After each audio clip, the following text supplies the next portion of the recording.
시청자 여러분 안녕하십니까? 뉴스나우 시작합니다. 5.18 민주화 운동을 비하하는 응원으로 물의를 빚었던 배재고 야구부 학생과 교직원들이 오늘 광주 제1고를 찾아서 사과의 뜻을 전합니다. 조금 전에 선수들과 학부모, 교직원 등 80여 명이 광주로 출발을 했는데요. 화면 함께 보시죠. 네, 조금 전에 배재고를 떠나는 버스의 모습을 보고 계십니다. 배재고 교장, 야구부 지도자들, 학생, 선수 전원, 그리고 학부모, 서울시 교육청 직원까지 80여 명이 버스에 탑승을 해서 출발을 했습니다. 가는 길에 버스 안에서는 학생들에 대한 역사 교육이 또 이루어지게 됩니다. 배재고 학생들은 오늘 기말고사 시험을 치른 뒤에 광주로 향했습니다. 도착을 하면 광당에서 30분 정도 시간을 가질 예정이고요. 사과문을 낭독하고 그리고 광주고 학생들과 화해 시간을 가질 예정입니다. 이후에는 국립 5.18 민주묘지로 이동하게 되는데요. 오늘 학생들이 광주에 도착하면 어떤 일정을 치르게 될지 취재기자를 연결해서 내용을 좀 들어보도록 하겠습니다. 나연우 기자, 학생들 몇 시쯤 도착하게 되는 거죠? 학교는 오늘 오후 3시에 광주 제1고등학교를 방문합니다. 방문자 가운데는 야구부 선수와 지도자가 포함돼 있고 또 학부모와 교직원까지 합치면 모두 80명 규모인 것으로 알려졌습니다. 두 학교는 광주 제1고 강당에서 30분 정도 시간을 가질 예정입니다. 이 자리에서 배재고 측은 부적절한 응원을 하게 된 경위를 설명하고 사과 뜻을 밝힐 예정입니다. 부적절한 응원은 지난달 29일에 열린 청룡기 전국 고교야구 광주 제1고등학교와 배재고등학교 경기에서 나왔습니다. 당시 배재고등학교 야구부 학생들은 광주 제1고등학교와 해당 지역을 조롱하는 내용이 담긴 응원 구호를 외쳤습니다. 논란이 일파만파 커지자 배재고등학교 측이 지난 1일 광주 제1고등학교 방문 의사를 밝혔는데요. 광주 제1고 측이 사과를 받아들일 준비가 안 됐다며 거절했습니다. 하지만 재차 배재고등학교가 방문 의사를 밝히면서 광주 제1고등학교는 기말고사 일정과 학생 심리 상태를 고려해 일주일 만에 만남이 이루어졌습니다.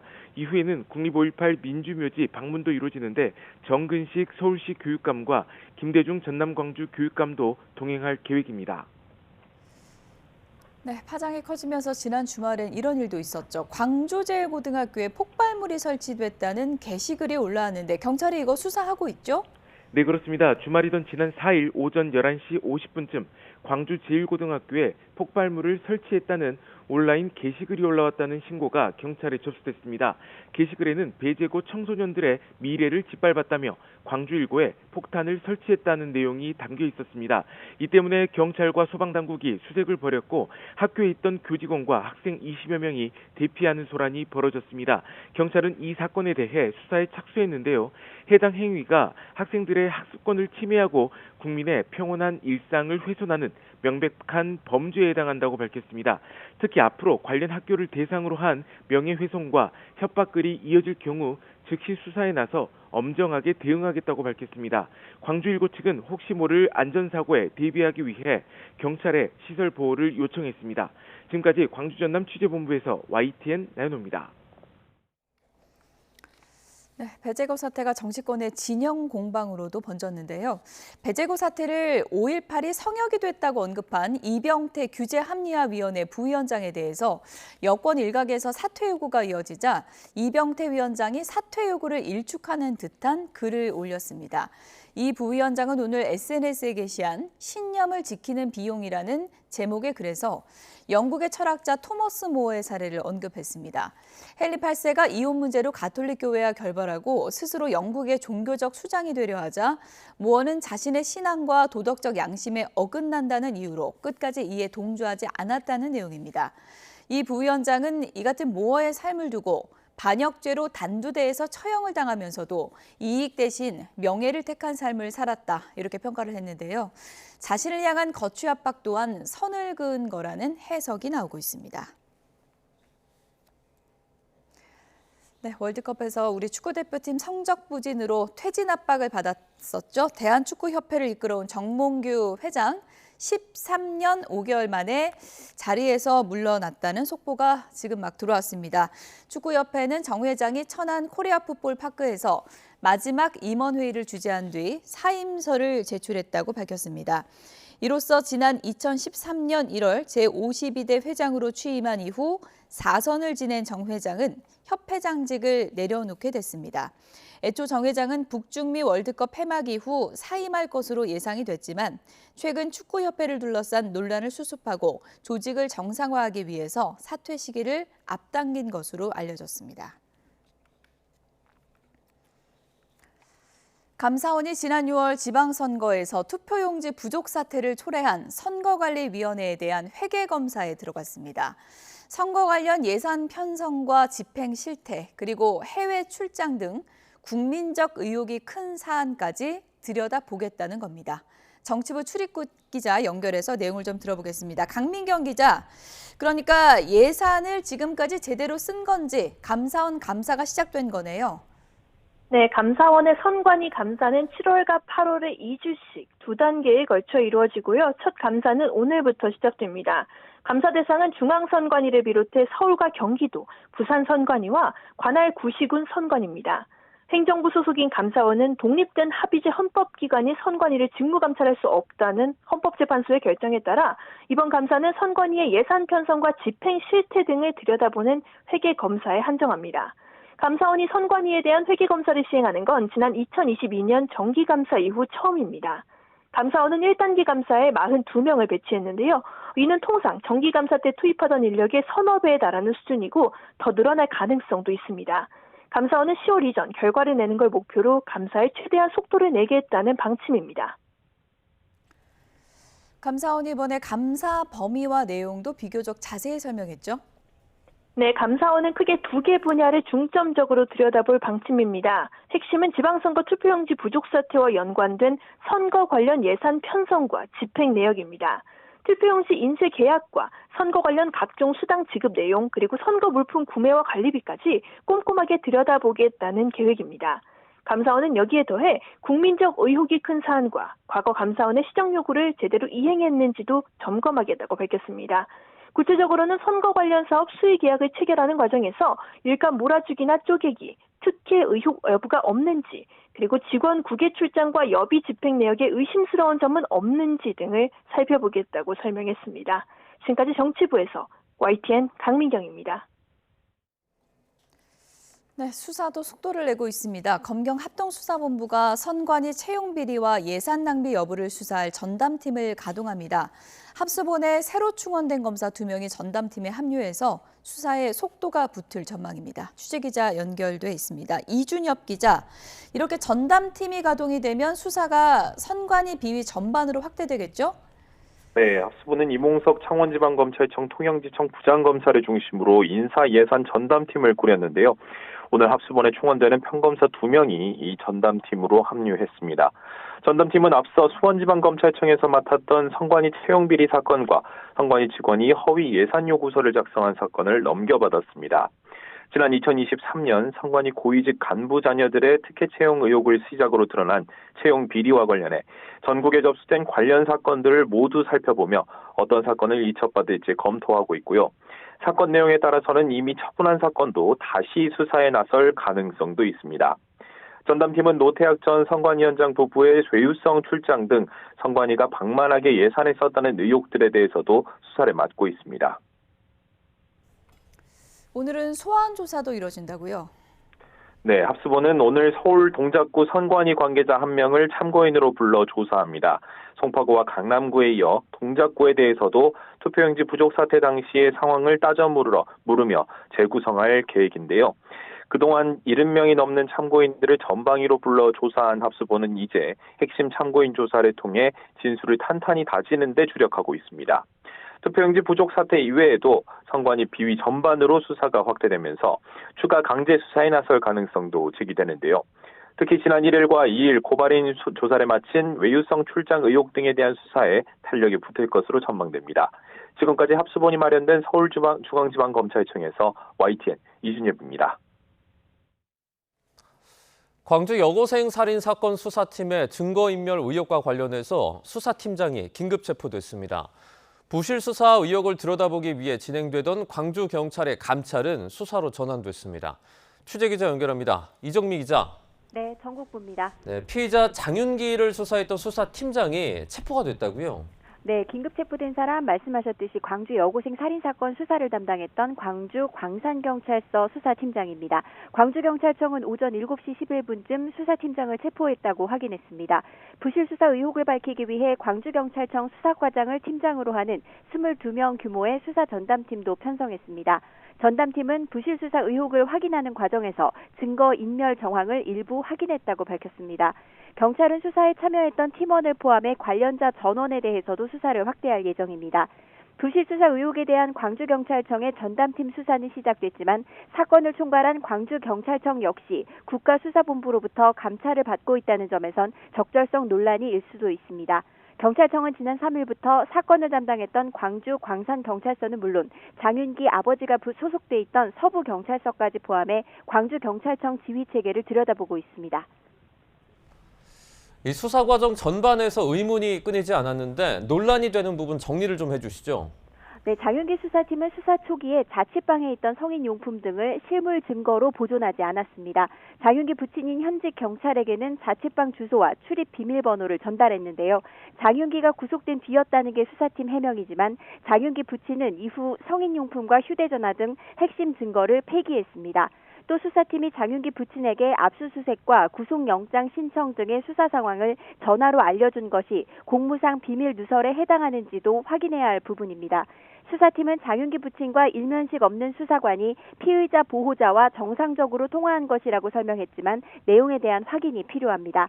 이와 함께 실수라고는 하지만 장윤기 차에 묻은 혈흔과 성인용품에 대한 유전자 감식을 국과수에 의뢰하고도 결과보고서를 송치하지 않은 정황도 드러난 상황입니다. 지금까지 전국부에서 YTN 이정미입니다. 과거에 교제했던 여성을 흉기로 찌른 뒤 자해를 시도한 50대 남성이 스토킹 처벌법 위반 혐의로 재판에 넘겨진 상태였던 것으로 확인됐습니다. 경찰은 기존의 혐의를 살인해서 보복살인으로 변경하는 방안도 검토하고 있습니다. 자세한 내용 취재기자 연결해서 알아보겠습니다. 윤혜리 기자, 이 피의자가 범행 후에 자해를 시도했는데 지금 어떤 상태입니까? 네, 과거 연인을 흉기로 찔러 살해한 혐의를 받는 50대 남성 A씨는 현재 의식이 없는 상태로 중환자실에 입원해 있는 것으로 확인됐습니다. A씨는 어제 새벽 3시쯤 경기 성남시 중원구에 있는 옛 연인의 직장을 찾아가 여성을 흉기로 찌른 뒤 자해해 응급수술을 받았습니다. 오늘 추가 수술이 예정돼 있는데 언제 의식이 돌아올지는 확실하지 않은 것으로 전해졌습니다. 경찰은 우선 A씨를 상대로 구속영장을 신청했고 상태가 호전되는 대로 구체적인 범행 동기를 조사할 예정입니다. 또 A씨의 휴대전화 포렌식과 사건 현장 주변 CCTV를 바탕으로 당일 행적을 추적하고 있으며 숨진 여성의 시신 부검을 의뢰해 정확한 사망 원인을 조사하고 있습니다. 그런데 이 피해 여성이 한 달 전에 남성을 경찰에 스토킹으로 신고를 했고 범행 전에 이미 기소가 됐었다고요? 네, 그렇습니다. YTN 취재 결과 A씨는 범행을 저지르기 전에 스토킹 처벌법 위반 혐의로 재판에 넘겨졌던 것으로 확인됐습니다. 앞서 피해 여성은 지난달 10일 이별을 통보받은 A씨가 연락을 계속하고 자신의 집까지 찾아오자 경찰에 고소장을 냈습니다. 경찰은 여성에게 스마트워치를 지급하고 A씨에게는 접근과 연락을 금지하는 잠정조치 1호에서 3호까지 조치를 했지만 신병 확보는 검토하지 않았습니다. A씨가 17년 전 폭행 전과는 있었지만 폭행이나 협박 등 별다른 위험 징후가 이번에는 발견되지 않았다는 이유에서였습니다. 그러나 지난달 25일 A씨는 검찰에 송치된 지 열흘 만에 피해 여성의 퇴근 시간에 흉기를 들고 직장을 찾아가 범행을 저질렀습니다. 당시 여성은 차고 있던 스마트워치로 신고해 현장에 경찰이 3분 만에 도착했지만 참변을 맞지 못했습니다. 경찰은 앞선 상황들을 종합해 A씨의 혐의를 살인해서 보복살인 혐의로 변경하는 방안을 검토하고 있습니다. 지금까지 사회부에서 전해드렸습니다. 검찰이 이란 전쟁으로 촉발된 유가담합 의혹과 관련해서 국내 정유회사 4곳을 재판에 넘겼습니다. 검찰은 이들 회사 온라인 대화방에서 올해 2조 원을 더 벌 것이라면서 전쟁으로 먹고 사는 회사라는 대화가 오간 정황도 포착을 했습니다. 취재기자 연결합니다. 안동준 기자, 유가담합 수사 결과부터 자세하게 전해주시죠. 네, 서울중앙지검은 오늘 유가담합 의혹에 연루된 국내 정유회사 4곳을 재판에 넘겼습니다. HD 현대오일뱅크와 SK에너지, GS칼텍스와 S오일 등 4곳인데요. HD 현대오일의 가격결정 부서장과 책임자, 법무실장, GS칼텍스의 국내 영업 부문장도 공정거래법 위반 등 혐의로 기소됐습니다. 이들은 상호 가격 정보를 교환하고 이란 전쟁이 발발한 이후에는 실제 가격을 대폭 상승시키기로 합의한 혐의를 받습니다. 또 주유소들의 우월적 지위를 이용해 전량 구매 계약을 체결하고 공급 가격을 일방적으로 통보한 혐의도 있습니다. 검찰 수사 결과 전쟁 발발 당시 4대 정유회사들은 이미 상당한 양의 원유를 비축해 가격 급등에 필연적 사유가 없었던 것으로 나타났는데요. 국내 정유시장은 이들 4개 정유사의 점유율 합계가 98.6%에 이르는 만큼 불합리한 유통구조로 사형 주유소들이 공급받는 석유 가격이 상승했고 결국 소비자들의 피해로 이어졌다는 게 검찰의 판단입니다. 검찰은 이번 담합이 일시적인 행위가 아니라고 보고 있는 거죠? 네, 그렇습니다. 검찰은 4대 정유사 사이 담합 관행이 이미 만성화돼 있었다고 판단했습니다. 검찰은 HD 현대오일과 SK에너지가 재작년 7월부터 입금가 정보를 공유하면서 시장 점유율을 공고히 구축하고 있었다고 봤는데요. 이 때문에 이란 전쟁 이후 신속한 가격 담합이 이뤄질 수 있었다는 게 검찰의 판단입니다. GS칼텍스와 S오일 역시 다른 두 회사가 가격을 급등시키자 그 가격 흐름을 그대로 추종하면서 범행에 편승한 것으로 파악됐습니다. 이 과정에서 온라인 대화방에서는 올해 회사가 2조 원을 더 벌 것이고 역시 전쟁으로 먹고 사는 회사라며 트럼프 만세라는 대화가 오고 간 정황도 포착됐습니다. 검찰은 이 사건의 직접 담합 규모가 14조 2천억 원에 이르고 GS칼텍스와 S오일의 의식적 병행 행위에 따른 파급 효과까지 더하면 26조 원 상당의 경쟁 제한 효과가 발생했다고 봤습니다. 지금까지 사회부에서 YTN 안동준입니다. 중동 분쟁 완화로 국제 유가가 하락세를 보이면서 국내선 항공권 유류 할증료도 8월부터 만 원대로 내려갑니다. 대한항공은 오늘 이 8월 발권 기준 국내선 항공편 유류 할증료가 16,500원으로 책정됐다고 공지했습니다. 이란 전쟁 발발 이후에 지난 6월 발권 기준 35,000원까지 올랐던 국내선 유류 할증료는 지난 7월 24,000원으로 인하된 뒤에 점차 떨어지는 추세입니다. 오늘부터 원달러 외환 거래가 평일 24시간 체제로 전환합니다. 이에 대해서 구윤철 부총리 겸 재정경제부 장관은 우리 자본시장과 원화에 대한 매력이 높아질 거라고 말했는데요. 이런 가운데 코스피는 1%대 상승세로 개장을 했지만 장중 하락 전환했습니다. 취재기자 연결해서 자세하게 알아보겠습니다. 윤태인 기자, 오늘부터 원달러 거래 24시간 진행이 된다고요? 네, 구체적으로 뉴욕 서머타임 기간에는 월요일 새벽 6시부터 토요일 새벽 6시까지, 그 외 기간에는 월요일 새벽 7시부터 토요일 새벽 7시까지 주말과 1월 1일을 제외한 평일이면 24시간 중단 없이 시장이 운영됩니다. 기존 원달러 거래는 오전 9시부터 다음날 새벽 2시까지 이뤄졌는데, 이에 따라 기존의 거래가 불가능했던 새벽 2시부터 오전 9시 사이에도 거래가 가능해집니다. 다만 미국 달러화가 아닌 다른 국가들의 통화들을 뜻하는 이종 통화 거래는 기존처럼 오전 9시부터 오후 3시 반까지 이뤄집니다. 구윤철 부총리 겸 재정경제부 장관도 외환시장 24시간 개장 첫날을 맞아 이곳 하나은행 본점 딜링룸을 찾았는데요. 이번 조치에 대해서 원화의 글로벌 도약을 위한 출발점이 될 것이라며 궁극적으로는 우리 자본시장과 원화에 대한 매력도가 높아진다고 언급했습니다.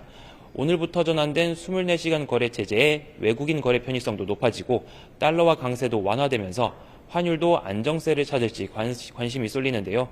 오늘 서울 외환시장에서 원달러 환율은 새벽 6시에 1,527.6원으로 거래를 시작한 후 상승폭을 키워 오전 11시 반 기준 1,534.2원에서 거래됐고 현재도 1,530원대 중반에서 거래되고 있습니다. 국제유가도 브렌트유는 현재 배럴당 72달러 선에서 거래되고 있고 미국 서부 텍사스산 원유는 배럴당 69달러 선에서 거래되고 있습니다. 주요 6개국 통화 비교할 때 달러의 가치를 나타내는 달러 인덱스도 100.97을 기록하고 있습니다. 네, 증시 상황도 살펴보죠. 코스피는 하락 전환을 했다고요? 네, 오늘 코스피는 1.22% 오른 8,186으로 장을 열었습니다.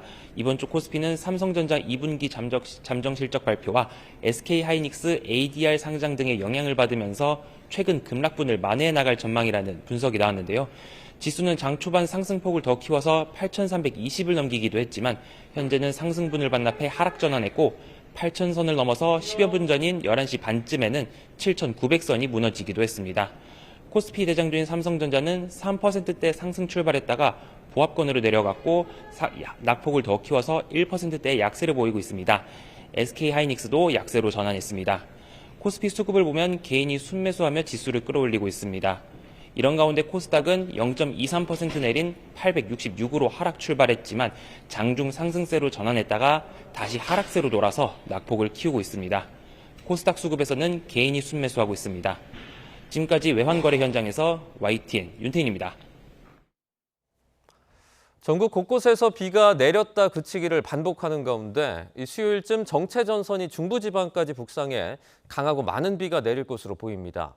비가 그친 곳에서는 다시 무더위가 기승을 부리고 있는데요. 또 청주에서는 올해 두 번째 열대야가 나타났고 영남과 제주에는 폭염주의보가 내려졌습니다.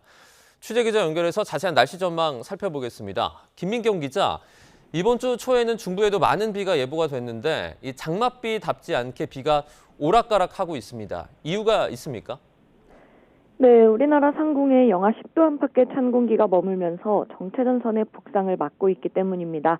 다만 남서쪽에서 덥고 습한 공기가 계속 유입되면서 만들어진 비구름이 내륙으로 들어와 곳곳에서 비가 내렸다 그치기를 반복하고 있습니다. 기상청은 내일까지는 이 같은 산발적인 비가 이어지다가 수요일은 모레쯤 정체전선이 중부지방까지 북상하면서 중부에 호우특보 수준의 강한 비가 쏟아질 걸로 내다봤습니다. 이후 기압계는 변동성이 무척 큰 상황인데요. 현재 괌 북서쪽 해상에서 서쪽으로 이동 중인 제9호 태풍 바비가 강도 5의 초강력 태풍으로 발달하면서 주변 기압계에도 영향을 미칠 걸로 보입니다. 이 태풍이 우리나라에 직접 영향을 줄 가능성은 크지 않지만 정체전선의 위치와 강수 시기, 강도에 영향을 미치면서 예보의 변동성이 커질 가능성이 있습니다. 기상청은 태풍의 진로와 기압계 변화를 예의주시하고 있다고 밝혔습니다. 이 더위도 만만치 않습니다. 열대야와 폭염특보 상황도 전해주시죠. 네, 밤사이 청주의 최저기온이 25도를 기록하며 열대야가 나타났습니다. 지난 5월 30일 강릉에서 열대야가 나타난 이후 기후 관측 지점 기준으로는 올해 두 번째인데요. 이 남서쪽에서 덥고 습한 공기가 계속 유입된 데다 구름이 땅에서 열이 빠져나가는 걸 막으면서 밤사이 기온이 충분히 떨어지지 못했기 때문입니다. 비가 그친 지역을 중심으로는 다시 무더위가 기승을 부리면서 폭염특보도 발령됐는데요. 대구와 부산, 울산 등 영남 곳곳과 제주 동부에 오전 11시 발효로 폭염주의보가 내려졌습니다. 특보가 내려진 지역에서는 최고 체감온도가 33도 안팎까지 오르겠고 전국적으로도 30도를 웃돌 걸로 보입니다. 기상청은 주 중반 정체전선이 중부까지 북상하면 남부지방을 중심으로 폭염이 더욱 심해질 가능성이 있다며 충분한 수분 섭취 등 온열질환 예방에 각별히 유의해달라고 당부했습니다. 지금까지 과학기상부에서 YTN 김민경입니다. 네, 조금 전에 들은 속보 하나 전해드리겠습니다. 검찰이 정치자금법 위반 혐의를 받고 있는 건진법사 전성배 씨와 관련해서 1심 무죄 판결 난 그 부분과 관련해서 항소를 했다라는 소식이 들어왔습니다. 공여 목적 그리고 또 사용처 인식 등을 고려하면 혐의가 인정된다 이렇게 판단을 했고요. 법원은 이제 앞서 공천원금 의혹과 관련한 이 건진법사 전성배 씨에게 1심에서 무죄를 선고한 바 있습니다. 전성배 씨가 받은 1억 원, 이것은 이제 정치 자금으로 보기 어렵다 이렇게 판단을 했고요. 이제 2018년에 영천시장 선거 공천 대가로 당시에 1억 원을 받았다, 1억 원을 수수했다는 의혹을 받고 있는 그런 상황이었습니다. 다시 한번 전해드리겠습니다. 검찰이 정치자금법 위반 혐의를 받고 있는 건진법사 전성배 씨와 관련해서 1심 무죄 판결을 받은 것과 관련해 항소를 했다라는 소식이 들어왔습니다. 자세한 내용은 저희가 또 이어지는 뉴스에서 전해드리겠습니다. 이재명 대통령이 3대 메가 프로젝트와 관련해서 역사적 과제에 협조는 못하더라도 방해는 하지 말아달라고 언급했습니다. 정치권 일각의 지역차별 비판을 겨냥한 것으로 보이는데 지방정부에는 신속한 행정 처리도 주문했습니다. 청와대 연결해서 자세하게 알아보겠습니다. 홍민기 기자, 이 대통령의 발언 어디서 나온 거죠? 네, 이 대통령은 조금 전 청와대에서 3대 메가 프로젝트 민관합동 점검회의를 열었습니다. 이 대통령은 회의를 시작하면서 이 프로젝트와 관련해 일부에서 나오는 얘기 중에 이해가 안 되는 것이 있다고 언급했습니다. 왜 우리 지역은 빠졌느냐고 항의하더니 사기, 불가능한 일이라고 비판하는 사람들이 있다면서 나라 살림을 맡은 공인들이 이런 태도를 보이는 게 맞느냐고 지적했는데요. 불가능하다는 건지 불균형이라는 건지 둘 중 하나만 비판하면 좋겠다며 최대한 협조는 못하더라도 크게 방해는 안 하면 좋겠다고 꼬집었습니다. 메가 프로젝트의 사업 타당성과 지역 불균형을 거론한 야당의 비판에 정면 대응한 걸로 해석되는데요. 이 대통령은 이번 사업이 대한민국의 역사적 대전환점을 만드는 일이라며 이벤트가 아니라고 거듭 강조했습니다. 오늘 회의에서는 어떤 내용이 논의되는지도 전해주시죠. 네, 오늘 회의에는 이 대통령과 비서실장, 정책실장, 안보실장 등 이른바 3실장을 비롯한 청와대 참모들과 각 부처 장관들이 총 출동했습니다. 이 대통령은 오늘 회의를 통해 누가 어떤 역할을 맡아서 할 것인지 추진 체제를 일단 정비해야 할 것 같다고 주문했는데요. 서남권, 충청권, 영남권 각각의 구체적인 사업 부지 그리고 이를 전담할 청와대 내 조직도 논의될 예정입니다. 이 대통령은 행정 절차 지연은 절대로 없어야 한다며 이미 환경 영향 평가가 이뤄진 지역은 절차를 간소화하거나 모든 절차를 위법이 아닌 한 동시에 진행하는 등 속도를 거듭 주문했습니다. 삼성전자와 SK하이닉스 등 오늘 참석한 기업에도 무엇이 얼마나 필요한지 등을 직설적으로 얘기해달라며 두루뭉술한 건 절대로 안 된다고 강조했습니다. 지금까지 청와대에서 전해드렸습니다.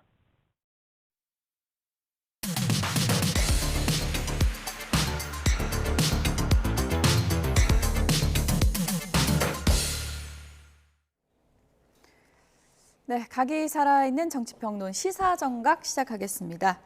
오늘은 월요일에 정치 고수 두 분 나오셨습니다. 김상일 정치평론가 그리고 윤희석 전 국민의힘 대변인 나오셨습니다. 인사를 미리 하셨네요. 다시 한번 하겠습니다. 네, 반갑습니다.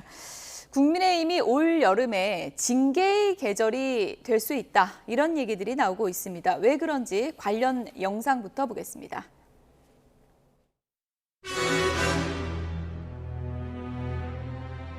단식과 지방선거 지원 후유증으로 병원 신세를 진 국민의힘 장동혁 대표의 퇴원 첫 일성은 기강이었습니다.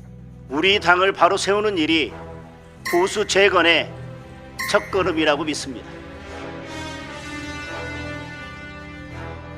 식사하셨어요? 예. 닭다리 하나 하시죠. 괜찮습니다. 닭 들어가는 배도 따로 있나 보네. 또 닭은 먹으면 먹자.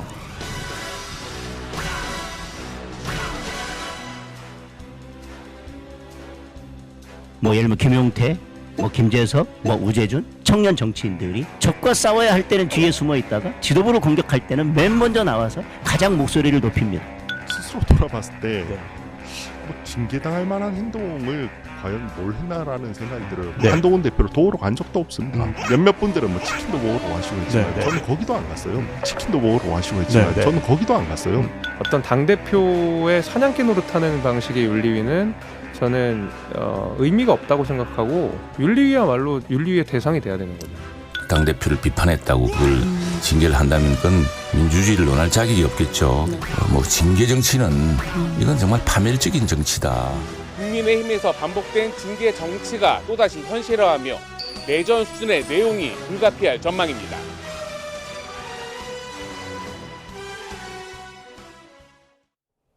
네, 징계 대전이 이제 시작이 되는 걸까요? 윤리위가 오늘부터 본격적으로 가동이 됩니다.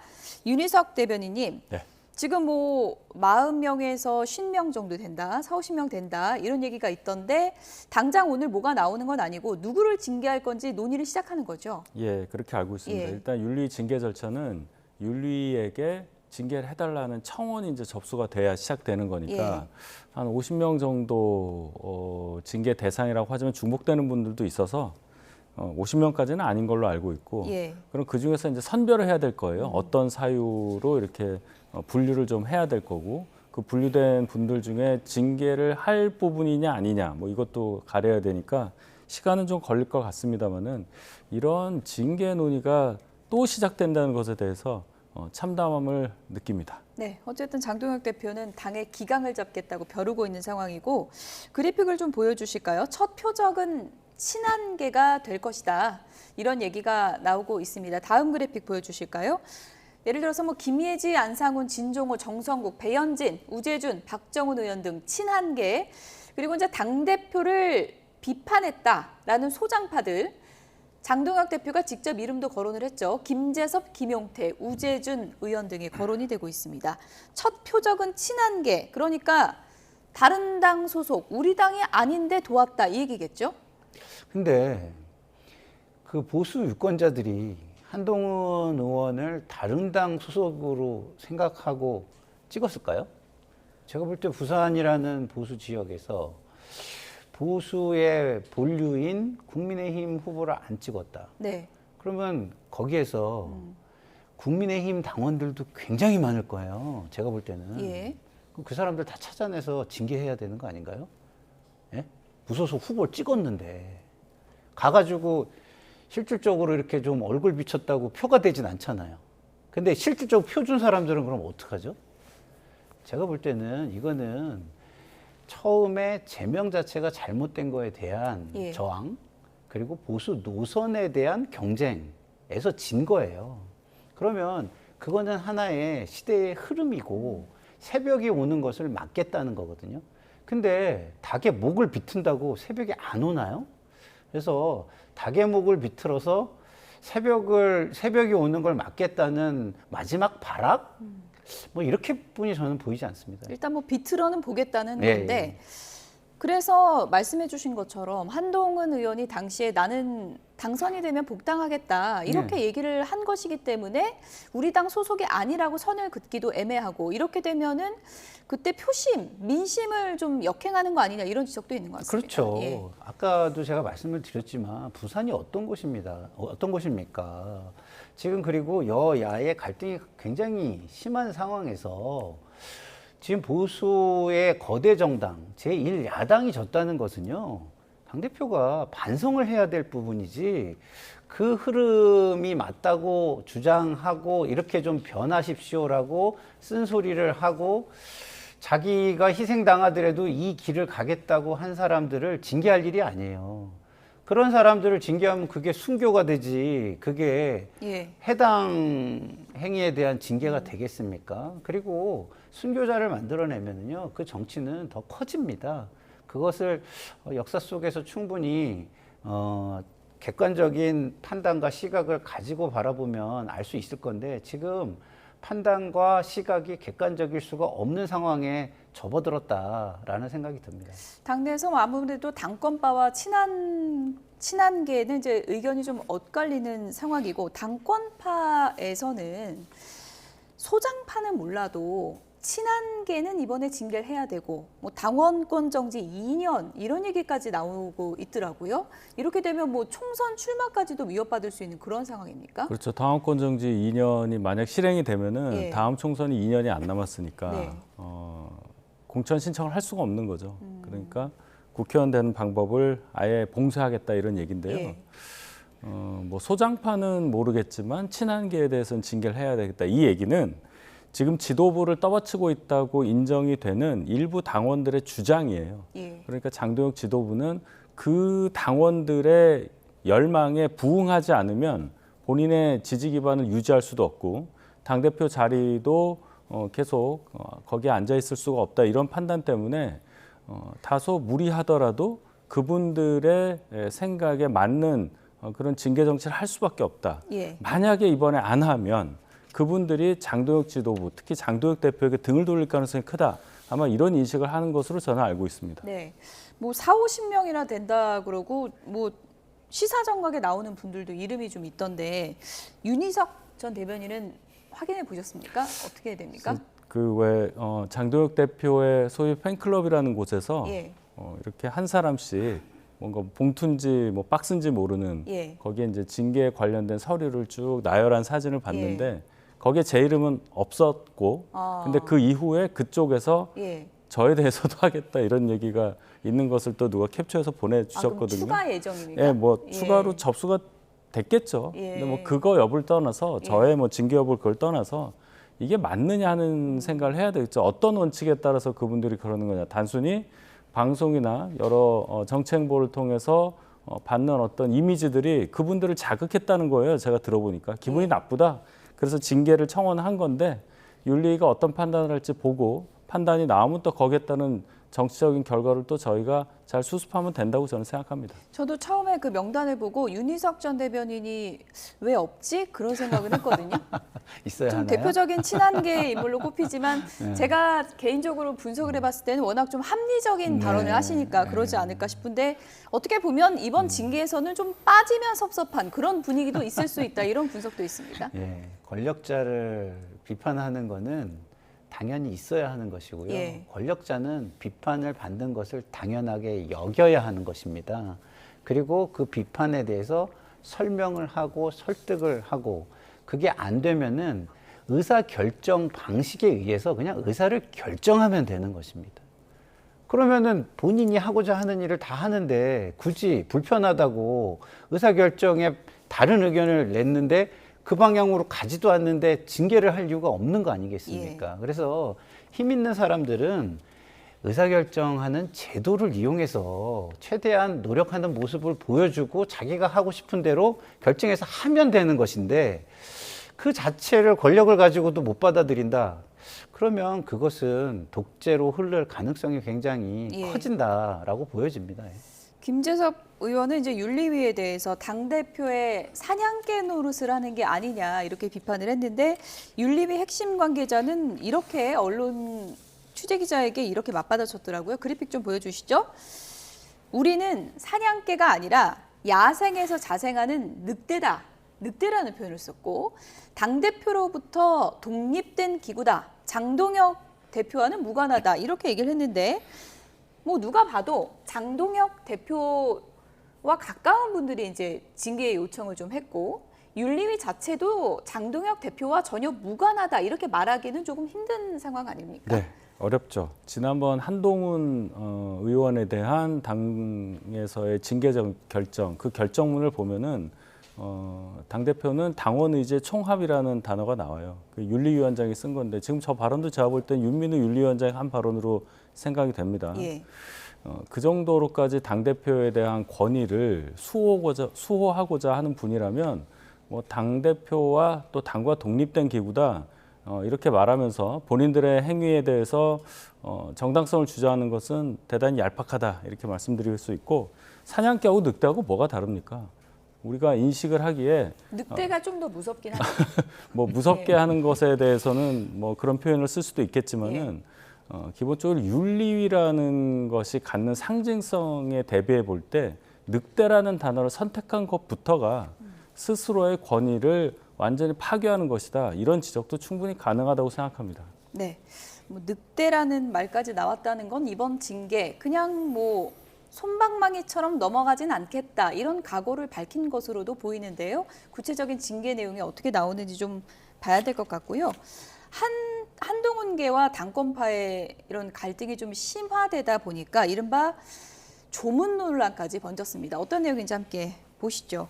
장동혁 대표가 가족상을 당했는데요. 한동훈 의원이 지난주에 조문을 갔는데 이 조문을 간 것이 기사화된 것을 놓고 지금 상당히 갈등이 되고 있습니다. 주현철 국민의힘 외신 대변인은 한동훈 의원이 유족과 사전 조율도 없이 빈소를 찾았다. 애도가 아니라 이건 계산된 정치행위이자 10분 만에 사라진 불청객이라고 표현을 했고요. 박민영 대변인은 사전 언질 한마디 없이 찾아와서 장례를 뒤집고 갔다. 이런 표현까지 썼습니다. 네, 뭐 친한계에서도 여러 가지 해명과 반박을 하고 있습니다.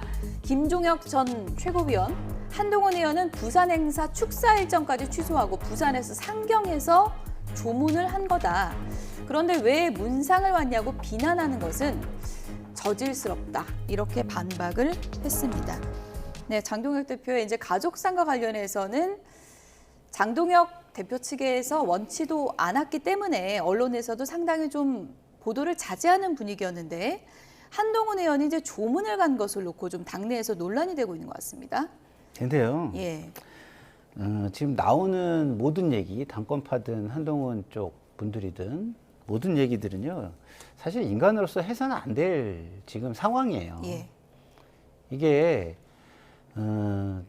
비슷한 아픔을 가진 사람으로서 말씀을 드리면 그냥 언급되는 것 자체가 다 고통이에요. 그렇습니다. 네, 다 아픔이고. 그렇기 때문에 뭐 이거 관련해서 얘기하는 것 자체가 저는 비인간적이라고 생각합니다. 예. 네. 그래서 저는 뭐 말씀드리고 싶지도 않고 다들 좀 인간으로 돌아와라. 이렇게 어마어마한 아픔, 부모는 땅에 묻지만 자식은 가슴에 묻는다는 이야기가 있어요. 그러니까 그 고통을 모르실 거예요. 근데 뭘 안다고 저렇게들 떠들어대는지 모르겠는데 그냥 좀 입 좀 다무셨으면 좋겠다라는 생각이 듭니다. 네.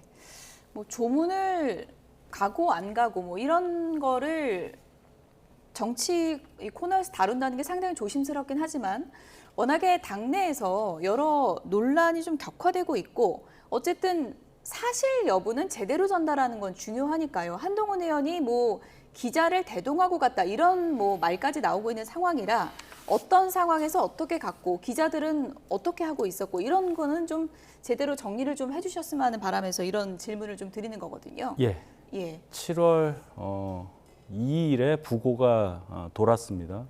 그 부고를 접하고 조문을 받느냐 안 받느냐. 박준태 당대표 비서실장이 조문을 안 받겠다 이런 얘기를 했었어요. 그래서 아침에는 당연히 조문이 불가능한 걸로 알고 그 정도로만 이해를 하고 있었는데 이제 저녁이 되면서부터 일부 의원들 그리고 언론인들도 조문을 하고 있다는 소식이 좀 들렸었습니다. 그래서 박정아 의원의 연락을 받은 한동훈 의원이 부산에서 행사를 취소하고 조문을 간 거예요. 그럼 그 과정에서 기자를 대동했다는 것은 의미가 없는 얘기죠. 이미 그 빈소에는 많은 언론인들이 계셨으니까요. 그 이후에 두 분이 그래도 뭐 10분에서 20분 정도 자리를 같이 했고 뭐 술도 따라 드렸다고 해요. 장 대표에게 한동훈 의원이. 그리고 뭐 그 자리에 이준석 의원도 있었고 몇몇 의원도 계셨던 걸로 알고 있는데 그 정도로 이해하고 넘어갈 사안이 며칠 후에 이제 모 언론에서 보도가 되면서 정치적인 해석을 낳았다고 생각을 합니다. 예. 그런 그 조문을 간 것이 한동훈, 장동혁 두 분과의 관계에 비춰볼 때 정치적 의도가 아예 없는 것이냐 뭐 이런 해석 때문에 갑론을박이 있는 것인데요. 일부 방금 전에 소개해 주셨던 그 두 분의 반응은 대단히 잘못됐다고 생각해요. 그런 반응조차 장동혁 대표에게는 가장 슬픈 상황이라고 저는 생각을 하고 여기서 제가 더 말씀을 드리면 또 아픈 상황을 맞이하고 있는 장 대표에게 더 큰 아픔을 주는 것이 되어서 저는 좀 자제하고 싶습니다. 다만 부고를 접한 이상 문상을 간 분에 대해서 정치적 의도를 곁들여서 공격하는 것은 있을 수 없는 일이라고 저는 생각합니다. 네. 뭐 저희가 이 출연 주제에서 이 질문을 두 분께 드리긴 했지만 이 내용을 보는 시청자분들이나 뭐 정치권 모든 분들 여야 할 것 없이 장동혁 대표에게 위로의 마음을 갖는 마음이다. 이 부분은 좀 정리를 하고 넘어가도록 하겠습니다. 민주당 얘기를 좀 해보도록 하죠. 김민석 전 총리가 오늘 아침에 광주에서 민주당 대표 경선 출마 선언을 했습니다. 잠깐 듣고 오겠습니다. 존경하는 국민과 당원 여러분, 이재명 정부는 반드시 성공해야 합니다. 이재명 정부 성공을 위한 최우선 과제는 먼저 집권당인 민주당의 혁신을 이뤄내는 것입니다. 민주당은 지난 1년 대통령과 정부에 대한 국정 지지를 정당 지지와 선거 결과로 연결시키지 못했습니다. 김대중, 노무현, 문재인, 이재명은 갈라치기와 멸치기의 대상이 될 수 없는 민주당과 민주진영의 절대 자산이고 공통 역사입니다. 네 분 모두에게 깊이 감사드리고 당인으로서 그 정신과 역사를 이어가겠습니다. 네, 당대표에 출마할 것이라는 거는 모두 예고가 돼 있었던 거고요. 오늘 이제 공식 출마 선언을 했는데 장소가 상당히 좀 의미 있는 것 같습니다. 광주 전일 빌딩입니다. 이 빌딩이 뭐 5.18의 상징이라고도 할 수 있잖아요. 그렇죠. 그때 이제 총탄이 245개 발견됐다 그래서 전일 빌딩 245 이렇게 이름 붙여진 건물이죠. 호남이라는 곳은요, 그 민주당 진보 진영의 본산이기도 하고 전략적 선택을 통해서 진보 진영을 이끌어온 지역입니다. 그렇기 때문에 결집력도 굉장히 크고 예. 거기에서 결정되는 것이 바람이 일어서 수도권에 영향을 주는 효과도 있고 그런 곳이에요. 그렇기 때문에 저 호남을 지금 누가 선점하느냐, 그 지지를 받느냐가 굉장히 중요한 상황입니다. 그리고 이제 권리당원 숫자도 30%에 달하기 때문에 결집력도 강하고, 그래서 호남의 광주 상징성, 그 다음에 그 전일 빌딩이라는 호남의 정서에 예. 맞는, 거기에 호소하는 상징적인 장소를 골라서 출마선을 했다, 이렇게 보면 될 것 같습니다. 네, 윤희석 대변인님, 네. 보통 이렇게 전당대회 할 때 공식 출마 선언 누가 먼저 하나 눈치 싸움도 좀 있을 텐데 제일 먼저 치고 나왔다는 거는 자신감이 있는 건가요? 네, 저는 그렇게 봅니다. 그리고 예년에 비해서는 출마 선언이 좀 늦었다고 저는 보는데요. 8월 17일에 하는 거 아니겠어요? 그러면 지금까지는 그 세 분 간에 지금 세 분이 나올 걸로 보이는데 예. 뭐 일부러 늦췄다기보다는 전당대회를 하기 전에 워낙 분위기가 뜨거워져서, 또 그 뜨겁다는 게 좋은 쪽으로 뜨거운 게 아니라 좀 안 좋은 쪽으로 뜨거워져서 좀 서로 간에 눈치를 본 게 아니냐, 이런 생각이 듭니다만은 어느 정도 상황이 정리됐다고 판단한 김민석 전 총리가 가장 먼저 출마 선언할 수 있을 만한 자신감을 지금 갖고 있는 게 아니냐, 이런 해석이 충분히 가능하다고 봅니다. 네, 오늘 출마 선언문 보면은 정청래 전 대표를 겨냥한 것으로 보이는 글귀들이 많이 보이는데, 지난 1년 대통령의 국정 지지를 선거 결과로 연결시키지를 못했다. 정청래 전 대표를 바로 직격했어요. 가장 아픈 부분이죠. 예. 사실은 정당의 목적은요, 야당의 경우는 정권을 획득하는 거고 여당의 경우는 정권을 재창출하는 것입니다. 예. 근데 야당은 그 정권 획득에 있어서 비판과 대안만 제시하면 되지만, 집권 여당은 그게 아니라 성과를 보여줘야 되는 겁니다. 근데 그 성과를 보여주는데 집권당이 정부의 성공 없이 성과를 보여줄 수가 있습니까? 없죠. 그래서 대통령을 만들어내면 그 대통령을 중심으로 성과를 만드는데 집권당은 뒷받침을 하는 것이 당연한 것입니다. 만약에 대통령이 잘못된 길을 간다면 그때는 뭐 쓴소리를 할 수 있겠죠. 예. 그런데 대통령의 지지율이 높고 그다음에 비전이 분명한 일을 추진해 가는데 뒷받침이 되지 않고 당을 앞서는 것으로 보이게 하려는 모습들이 많이 연출됐다면, 그것은 제가 볼 때는 대통령의 지지율을 연결시키지도 못하고 예. 오히려 독점적 권력에 대한 견제 심리를 강화하게 되는 요인이 될 수 있다라고 생각을 합니다. 성과 없는 권력이라는 것이 견제의 대상일 뿐이지 그게 지지의 대상이 될 수는 없는 거잖아요. 그래서 그런 가장 아픈 부분을 점잖게 파고들었다, 이렇게 볼 수 있을 것 같습니다. 네, 어쨌든 김민석 전 총리가 치고 나왔는데 출마 선언 2번은 누가 될지 이 부분도 관심사인 것 같습니다. 김민석 전 총리가 5.18의 상징이라고 할 수 있는 곳에서 오늘 출마 선언을 했는데, 이병태 규제합리화위원회 부위원장 배제고 사태와 관련해서 5.18이 성역이냐, 이런 글을 올려서 큰 파장이 일고 있죠. 오늘 강두구 최고위원은 이런 얘기를 했습니다. 들어보시죠. 이것은 표현의 자유가 아닙니다. 역사에 대한 모독입니다. 5.18 민주혁명과 유가족, 광주 시민과 대한민국 국민에 대한 명백한 2차 가해입니다. 청와대는 엄중 경고했지만 경고로 끝낼 사안이 아닙니다. 우리 사회의 보편적인 가치와 인식에서 벗어나 민주주의 역사를 부정하고 조롱하는 것까지 용납할 수는 없습니다. 공직자라면 절대로 해서는 안 될 일입니다. 이병태 부위원장은 하루빨리 자진 사퇴하기 바랍니다. 사퇴하지 않으면 즉각 최고 수위의 인사 조치를 해야 합니다.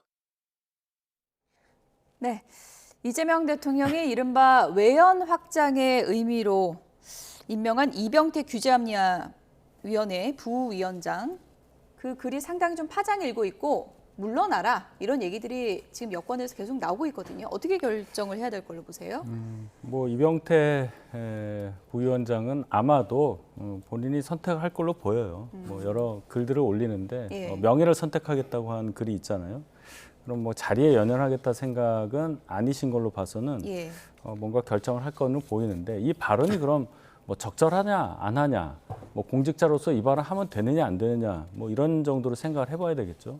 이분이 그동안 교수 생활을 오래 하셨고 많은 발언을 하셨던 분인데 적어도 그 5.18이 성역화되고 있다는 말씀은 적어도 민주당 진영에서는 곱씹어 봐야 할 대목이라고 봅니다.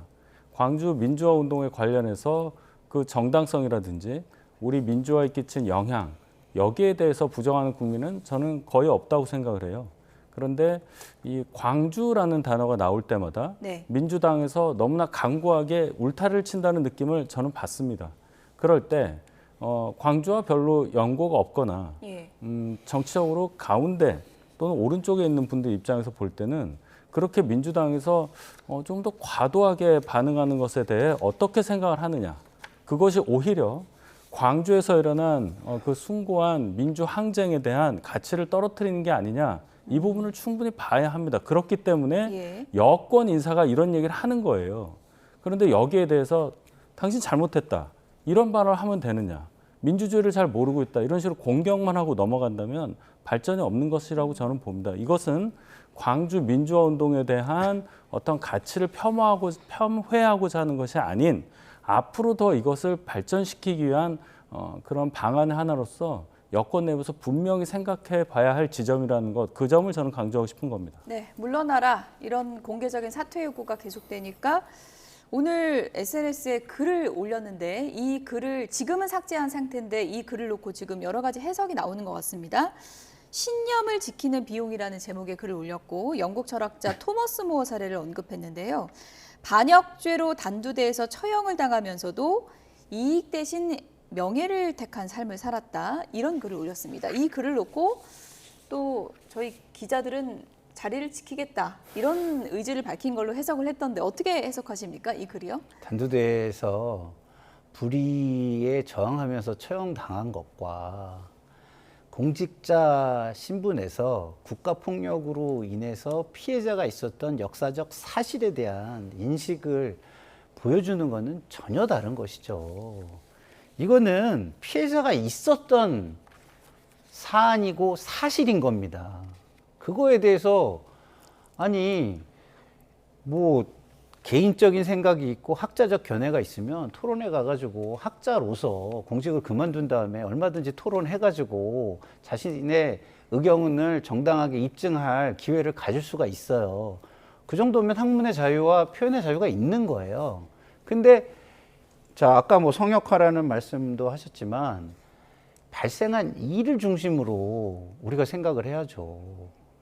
뭐 발생하지 않은 거를 일반화 시켜가지고 이렇게 얘기하는 건 저는 안 맞다고 봅니다. 지금 발생한 거는요, 예. 당연히 문제가 있는 거예요. 학생들의 어떤 교육의 차원에서도 문제가 있는 것이고, 역사적인 사실에 대한 어떤 조롱, 이런 부분에서도 문제가 있는 것이고, 다 문제가 있는 것입니다. 그러면 공직자로서는 절제된 언어와 공적 마인드를 가지고 책임 있는 발언을 해야겠죠. 근데 그러지 못하고 개인적인 가지고 있는 생각이 앞서서 본인의 사감과 분노가 표출이 만약에 언어를 통해서 됐다면 그것은 저는 공직자로서는 적절치 않다 이렇게 생각합니다. 네. 배재고 응원 논란 사태가 정치권으로 오면서 이제 이념 논쟁이 상당히 좀 뜨거워진 상황이고요. 이런 이념 논쟁 속에서 조국 전 대표는 이른바 일베감별법을 올렸습니다. 한 걸그룹 멤버가 무섭노 이런 말투를 써서 말 끝에 이렇게 노자를 붙이는 게 일베식 표현 아니냐 이런 논란이 있었고요. 아니다. 그냥 사투리다. 이런 얘기가 나오니까 조국 전 대표가 사투리 아니다 하면서 서울 사람과 일베 말투, 부산 사람 말투를 저렇게 비교해서 올렸습니다. 그러니까 뭐 서울 사람은 윤희석 대변인은 서울 사람이니까 사투리 잘 모르시죠? 제 친가가 영남이어서 다 알아듣습니다. 아, 그렇습니까? 네. 그 무슨 노 이거는 사투리라고 할 수가 없는 건가요? 저는 그런 단어를 들었습니다. 아, 그렇습니까? 모하노 이런 말 합니다. 모하노. 예. 그럼 그 노와 일베에서 쓴다는 그 노가 다른 거잖아요. 그러면 같은 노라는 게 전미사로 쓰인다 하더라도 그 사람이 정말 어떤 의도를 썼는지에 대해서는 면밀히 보고 난 다음에 뭐 분석할 필요도 없겠지만 그 다음에 판단되는 거 아니겠습니까? 그냥 노자라는 게 맨 말 끝에 나왔다고 해서 이분의 정치 성향이 어떻고 뭐 일바의 관련성이 있지 않느냐라고 주장하고자 하는 의도부터가 저는 굉장히 저급하다고 생각을 해요. 뭐 이준석 의원도 인용을 했습니다만 과거에 관동대지진 때 일본 사람들이 조선인들을 학살할 때 타금, 일본어의 발음을 제대로 하냐 안 하냐를 가지고 조선인이냐 일본인이냐를 구별했다는 거 아니에요? 그거하고 뭐가 다릅니까? 도대체 왜 이런 구분을 해야 되는지 이런 정치적인 발상을 하는 이유를 저는 잘 모르겠어요.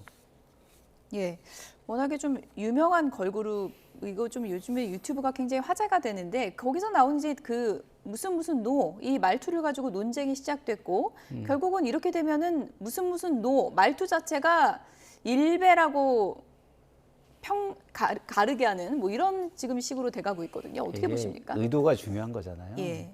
근데 예를 들어서 이 걸그룹이 뭐 지속적으로 보여준 모습이 있고 그것을 의도가 명확하게 판단이 되는 입증할 만한 그런 자료들이 있다면 뭐 문제를 제기할 수도 있겠죠. 근데 그런 것들이 충분하지 않은 상태에서 어떤 현상 하나를 놓고 그 의도를 이야기한다?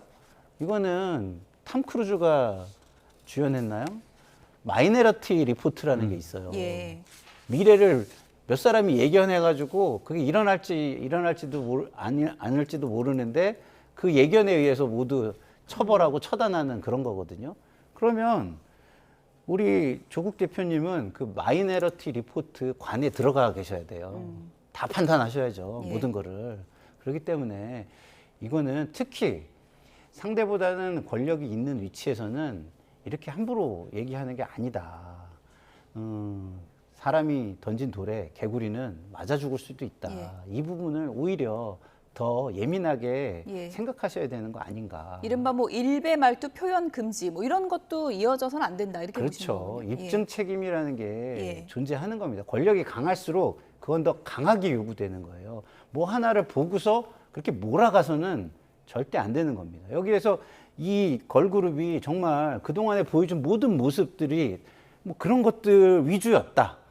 그게 뭐 노골화돼 있는 상태다. 그럼 얘기할 수 있겠죠. 근데 말장난은 저도 치잖아요. 그리고 뭐 저도 이렇게 방송에서 조심스럽게 얘기하다가도 말실수를 하는데 그거가 아닌 상황에서는 말실수도 또 심지어 할 수 있는 거예요. 그런데 그 의도까지 파악하고 정체성까지 파악해가지고 규정을 한다? 이거는 좀 저는 권력자들은 좀 자제하고 조심해야 되는 부분이다 이런 생각이 듭니다. 의문형 종결함이 노 이것까지 지금 논쟁이 되고 있는 그런 상황인데 일각에서는 조국 전 대표가 이렇게 해서 언론의 주목을 받는 건 성공했다 뭐 이런 얘기까지 나오고 있는 것 같습니다. 그 성공이 본인한테 도움이 될까요? 그걸 생각을 해야죠. 알겠습니다. 지금까지 김상일 정치평론가 윤희석 전 국민의힘 대변인 두 분이었습니다. 고맙습니다.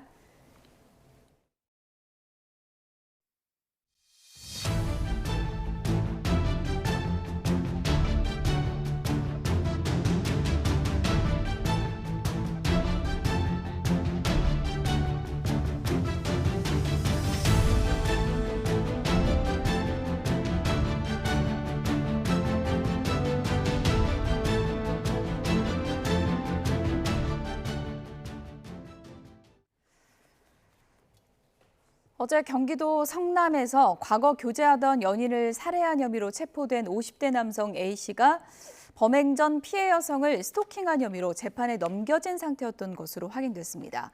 경기 성남 수정경찰서는 지난달 25일 스토킹 처벌법 위반 혐의를 받는 A씨를 한 차례 조사한 뒤 불구속 상태로 검찰에 송치했고 사건을 넘겨받은 수원지방검찰청 성남지청은 살인 사건이 발생하기 전 A씨를 기소한 것으로 확인됐습니다.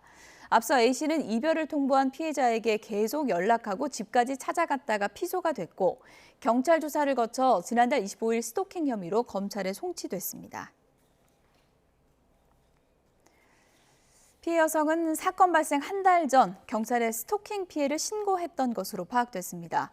경찰은 피해 여성에게 스마트워치를 지급하고 연락과 접근 금지를 하는 잠정 조치까지 취했지만 결국 이 남성의 범행을 막지는 못했습니다. 윤혜리 기자입니다. 경찰에 처음 신고가 접수된 건 지난달 8일 50대 남성 A씨는 이별을 통보받은 뒤 피해 여성의 직장에 찾아갔습니다. 여성은 전 남자친구가 자신을 못살게 군다며 경찰에 신고했고 경찰은 A씨에게 서면으로 경고 조치를 했습니다. 그 뒤에도 계속 연락이 오자 여성은 지난달 10일 스토킹 피해로 경찰에 고소장을 냈습니다. 경찰은 즉시 스마트워치를 지급했고 A씨에게 잠정조치 1호인 서면 경고와 2호인 100m 이내 접근 금지, 3호인 연락 금지 조치를 취했습니다.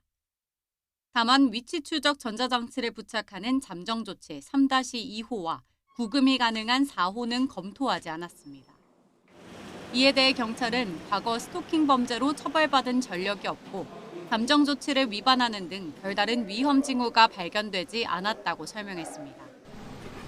피해자 안전조치를 위한 경찰의 위험성 체크리스트 결과 A씨는 28개의 항목 가운데 9개에 해당해 위험도 보통에 해당하는 것으로 조사됐습니다.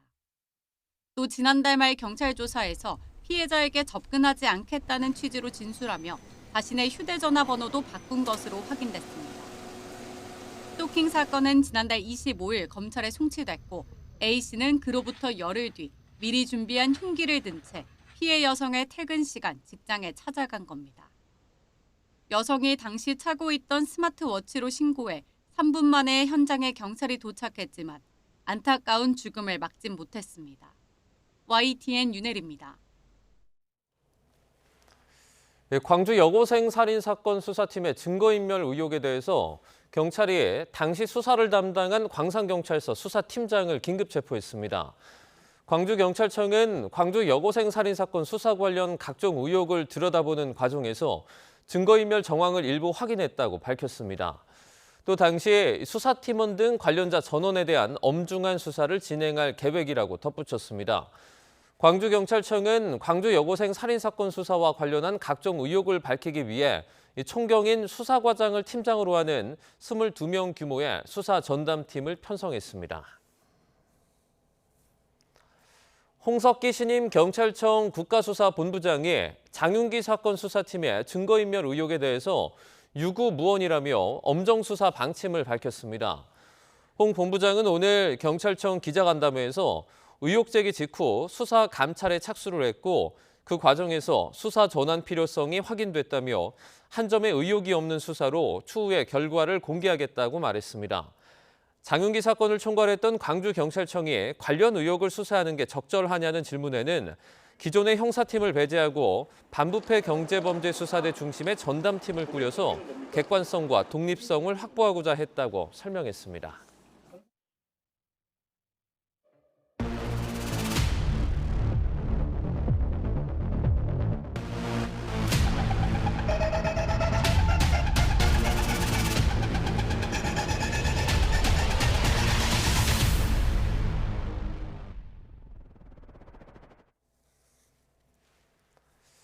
홍명보 전 축구 국가대표팀 감독 선임 과정을 두고 대한축구협회 관계자들이 고발된 사건에 대해서 신속 수사 지휘가 있었는데도 이 사건을 장기간 방치했다는 지적이 나오고 있습니다.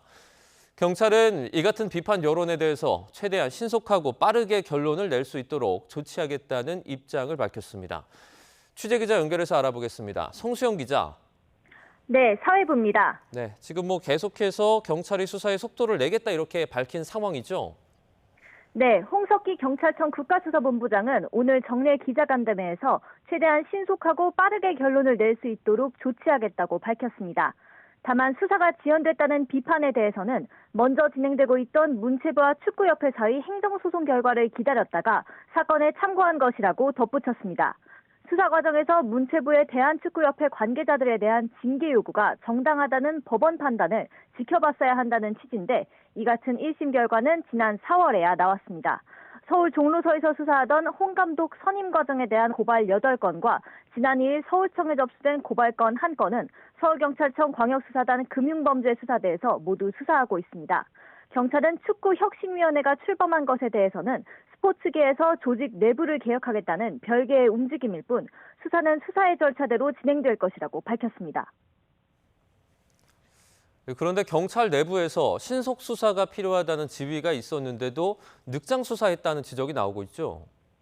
네, 서울경찰청 수사심의위원회는 지난해 9월 23일 이임생 전 대한축구협회 기술총괄이사의 업무방해 혐의 고발 사건을 맡은 서울 종로경찰서에 신속한 사건 처리를 지시하도록 의결했습니다.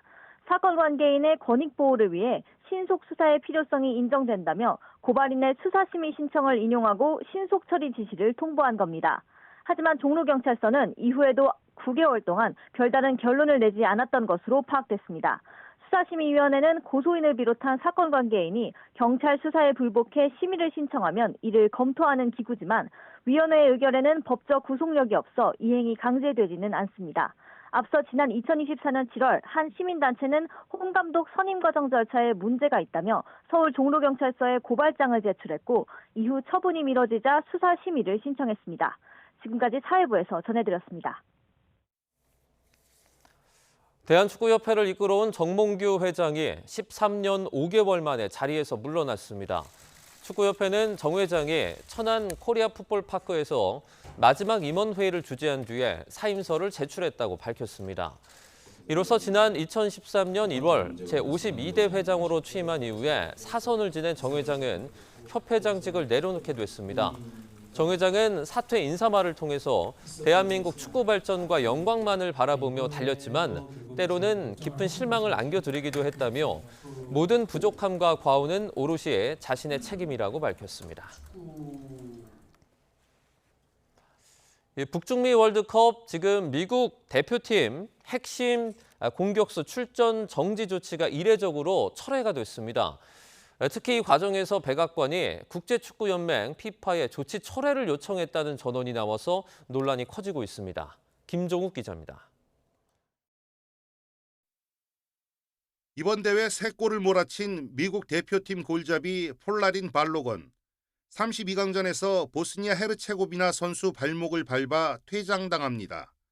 규정에 따라 이후 최소 한 경기에 나올 수 없게 돼 미국 팀은 에이스 없이 강호 벨기에와 16강전을 치러야 하는 상황. 반전이 벌어집니다.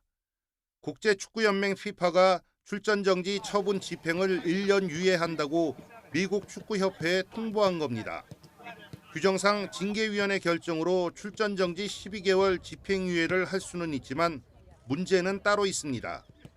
미국의 개입 혹은 압박 의혹입니다. 백악관이 잔니 인판티노 FIFA 회장에게 전화해 퇴장 판정 재고를 요청했다고 AP통신이 사정을 잘 아는 익명의 인사를 인용해 전했습니다. 사실이라면 스포츠에 대한 정치 개입 논란은 물론 FIFA가 전체 경기의 75%를 치르는 공동개최국 미국의 입김에 굴복했다는 의혹이 커질 수밖에 없습니다. 미국 팀 성적이 대회 흥행과 직결되다 보니 경기 외 요소를 고려해 징계를 유예했다는 비판도 거세질 수 있습니다. 특히 인판티노 회장은 트럼프 미국 대통령과 친분이 깊고 지난해 12월 트럼프에게 신설된 FIFA 평화상을 안기기까지 했습니다. 당시 FIFA 내부에서조차 급조됐다는 불만이 터지고 선정 기준과 심사 과정도 공개되지 않았습니다. Well, thank you very much. This is truly one of the great honors of my life. And beyond awards, Johnny and I were discussing this. We saved millions and millions of lives. 트럼프 대통령은 이번 출전 정지 철회에 대해 옳은 일을 해 거대한 불의를 바로잡은 FIFA에 감사한다고 소셜미디어에 적었습니다. 반면 벨기에 축구협회는 놀랐다며 경기에 앞서 모든 가능한 옵션을 살펴보고 있다고 밝혀 대응을 검토 중임을 내비쳤습니다. YTN 김종욱입니다. 월드컵 경기 중에 퇴장을 당하면 그 선수는 다음 경기에 출전할 수 없는 게 축구의 기본적인 규정이죠. 그런데 이번에 미국 선수에게만 예외가 인정이 되자 16강 상대인 벨기에가 공정성 훼손이라며 격분했습니다. 화면으로 보시죠. 보스니아전에서 퇴장을 당한 미국 공격수 발로건은 이 벨기에와의 16강전 출전 정지가 예정이 됐었죠. 하지만 트럼프 대통령이 재검토를 요청한 뒤에 FIFA가 결정을 번복하자 벨기에 측은 만우절인 줄 알았다며 황당하다라는 반응을 보였는데요. 직접 듣고 오시죠. Comme je disais à vos collègues là-bas en interview individuelle, je ne savais pas que dans les bureaux de la FIFA, le 5 juillet correspondait au 1er avril en Europe. C'était une découverte pour moi. Moi, je suis coach, je vais me concentrer sur mon équipe, sur le match. Peu importe le 11 de départ des USA. Voilà, ce qui compte pour moi, c'est le terrain, c'est mon équipe et qu'on gagne et qu'on arrive en quart de finale. 네, 벨기에의 가르시아 감독은 이어서 축구의 온전성과 윤리에 문제가 생긴 것이라며 피파의 결정을 정면으로 비판했습니다. 벨기에 대표팀의 골키퍼 쿠르투아도 경기 하루 전의 결정을 이렇게 바꾸면 전술 준비에 영향을 받을 수밖에 없다며 불만을 쏟아냈습니다. 벨기에 축구협회도 경악했다며 공식 반발했습니다. 퇴장 선수는 다음 경기 출전이 정지된다라는 가장 기본적인 규정을 피파가 스스로 무너뜨렸고 다른 퇴장 선수들과 달리 미국 선수에게만 예외를 인정했다며 형평성 문제를 제기했습니다. 이 초유의 출전 정지 번복 사태로 내일 16강전에는 일단 미국의 핵심 공격수 발로건은 출전하게 될 예정인데요. 미국 측은 잘못된 퇴장 판정을 바로잡은 결정이라고 주장하지만 벨기에 측은 정치적인 영향력에 따른 특혜라며 가능한 모든 대응 방안을 검토하겠다고 각을 세웠습니다. 괴물 골잡이 혼란의 멀티골 활약을 앞세운 노르웨이가 우승 후보 브라질을 꺾고 사상 처음으로 월드컵 8강에 올랐습니다. 노르웨이는 미국 뉴저지에서 열린 브라질과의 북중미 월드컵 16강전에서 브라질에 2대1로 승리했습니다. 혼란은 0대0으로 팽팽하게 맞선 후반 35분 머리로 선제골을 넣은 데 이어서 10분 뒤에 강력한 왼발 슛으로 골망을 출렁이며 승부에 쐐기를 박았습니다.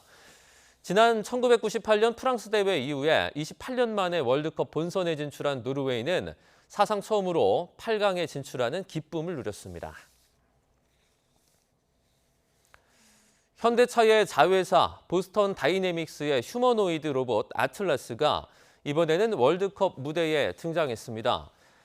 아틀라스는 미국 뉴욕 뉴저지 스타디움에서 열린 브라질 노르웨이의 16강전 하프타임에 등장해서 심판에게 경기구를 전달했습니다.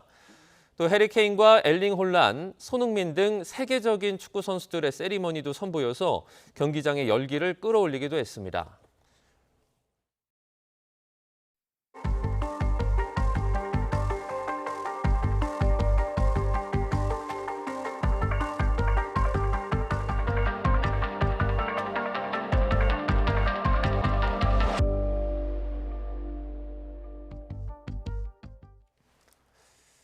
조롱응원으로 무리를 빚은 배제고등학교 학생들이 오늘 광주제일고등학교를 찾아 사과의 뜻을 전합니다.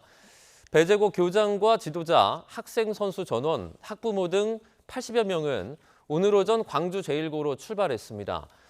이들은 오늘 오후 광주제일고 강당에서 사과문을 낭독하는 등 30분 정도 화해 시간을 갖게 됩니다. 사과 방문 뒤에는 정근식 서울교육감, 김대중 광주전남교육감과 함께 국립 5.18 민주묘지를 참배합니다. 시교육청은 오는 8일 이후에 협의해서 배제고 전교생을 대상으로 한 역사, 인권 교육을 실시할 계획입니다. 인기 걸그룹 멤버 발언이 일배식 표현이냐를 두고 인터넷이 뜨겁습니다. 다만 이 배제고 응원 논란 때와는 대중의 반응이 조금 다른 양상인데요. 왜 그런지 김승환 기자가 짚어봤습니다. 중소 아이돌의 기적으로 불리며 큰 인기를 얻고 있는 걸그룹 리센느. 멤버 원희가 일본인 멤버 미나미 고향집을 찾은 장면이 논란의 출발점이 됐습니다. PD가 무섭노라고 말하자 원희도 같은 표현을 따라 말했습니다. 이를 두고 한 다큐멘터리 PD가 SNS에 속상하다는 글을 올리면서 논란이 확산했습니다. 이거 달콩 소리 나는데? 뭐야? 네, 뒤에서. 무섭노. 저번부터 무서워. 배제고 응원 논란 당시엔 5.18을 조롱했다는 비판에 상대적으로 여론엔 공감대가 형성됐습니다. 반면 이번 논란은 표현을 어떻게 해석해야 하는지를 두고 시선이 갈렸습니다. 경남 거제 출신인 원희가 일상 대화 중 사용한 건데 특정 커뮤니티 말투로 단정하는 건 지나치다는 반응이 나왔지만 문제가 있다는 쪽에선 특정 표현에 상처받는 사람이 있다면 한 번쯤 돌아볼 필요가 있다고 반박했습니다. 부산 출신인 조국 전 대표가 SNS에 일베는 기계적으로 노를 붙여 사용한다고 올리자 이준석 대표는 경상도 사투리를 일베 용어라고 모욕의 언어로 만든다고 맞서면서 정치권 공방으로도 번졌습니다.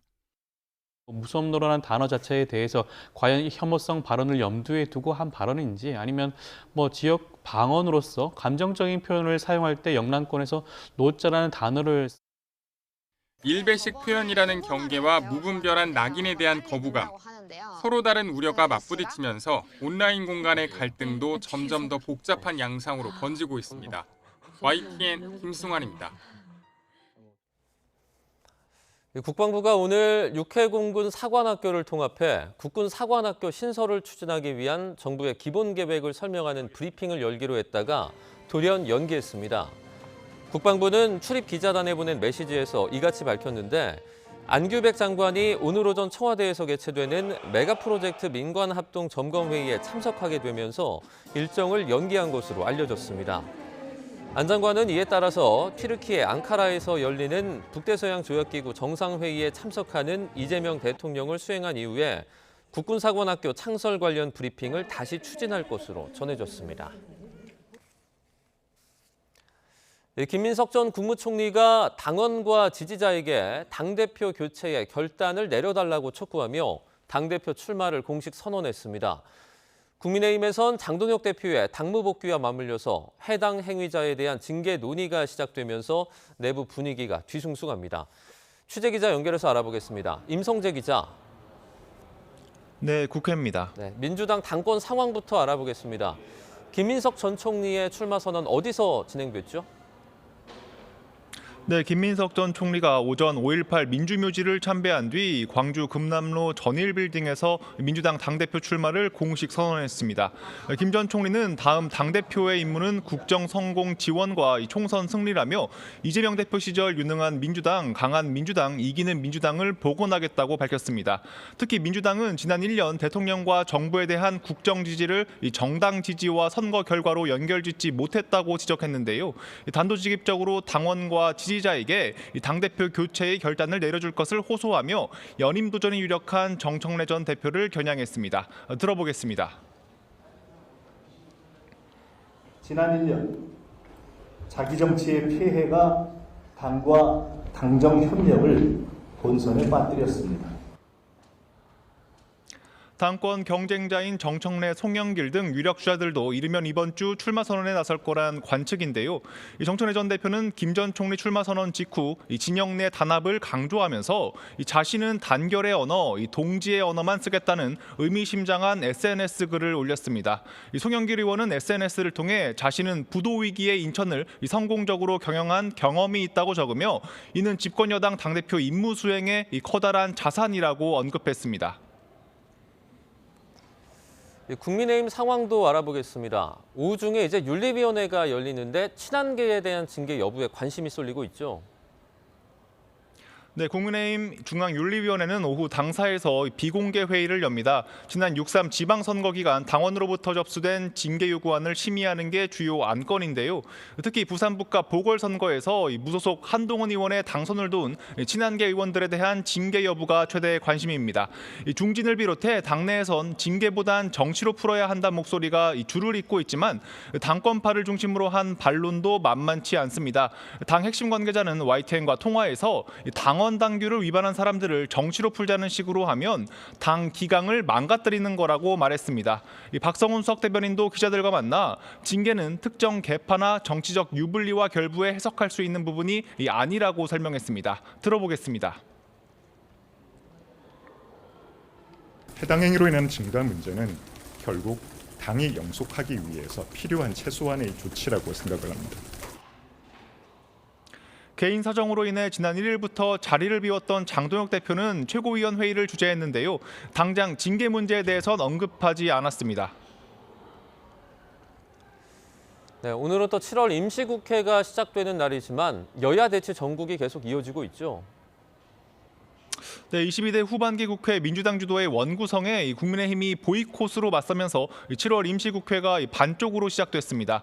당장 선관위 특검법이 첫 과제로 떠오른 가운데 여야 사이 대화 자체가 난망한 상황입니다. 민주당 한병도 당대표 직무대행은 최고위에서 이번 주 특검 법안을 제출하겠다고 공언했습니다. 이어 신속한 특검 도입의 큰 장애물은 참정권마저 정쟁 도구로 삼는 국민의힘이라며 제3자 특검 추천 방식이 현실적이고 공정하다고 강조했습니다. 반면 국민의힘 장동혁 대표는 최고위 회의에서 이번 특검은 야당 추천 수사범위 무제한이 돼야 한다며 민주당이 들어누워서 시간만 끌다가 특검을 무산시키려는 것 같다고 비판했습니다. 회의 시작 전엔 민주당 주도로 처리돼 내일부터 시행되는 개정 정보통신망법을 입틀막법으로 규정하고 단체로 검은 마스크를 쓴 채 항의하며 대여 투쟁 수위를 끌어올렸습니다. 지금까지 국회에서 YTN 임성재입니다.